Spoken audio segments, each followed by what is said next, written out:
And this weekend, the Wisconsin Center will host its first non-political event in nearly a year, as it will host the Wisconsin Juniors Volleyball Club. It's one of several volleyball tournaments in the month of March that could help bring in more than $6 million to our local economy.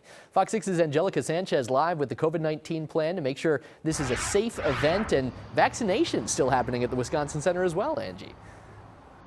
That's right, Carl. They're doing it all inside. This is good news for area businesses that need a boost in sales. But like anything in the pandemic, this event is going to look a lot different. The final touches are being put in place. This weekend, the Wisconsin Center will host the Wisconsin Juniors Volleyball Club, one of 4 volleyball tournaments in the month of March. This weekend marks the first time in almost exactly a year that the Wisconsin Center will be open for business to a public client. Vice President of Marketing and Communications, Sarah Mayo, says the tournaments are expected to pump millions into the local economy through hotel stays and visits to local shops, museums, and restaurants. We will be hosting families from across the upper Midwest.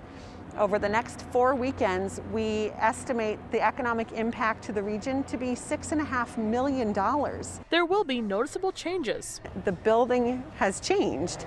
We have a high-frequency air exchange. We have this fantastic 30-foot ceiling. We are standing in a 188,000 square foot space, but we are only setting up 24 courts, which is a fraction of what can usually be set up. There are also strict rules for players and coaches. Masks must be worn at all times.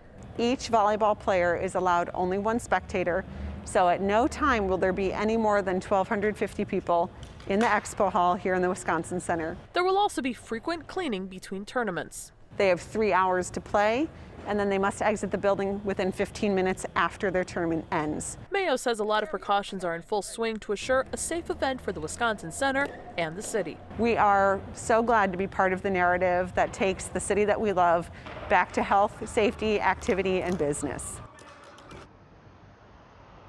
Now, anyone not following those health guidelines will at first be given a warning. The second time, they will be asked to leave the Wisconsin Center. Reporting live from downtown Milwaukee, Angelica Sanchez, Fox 6 News. Angelica, thank you.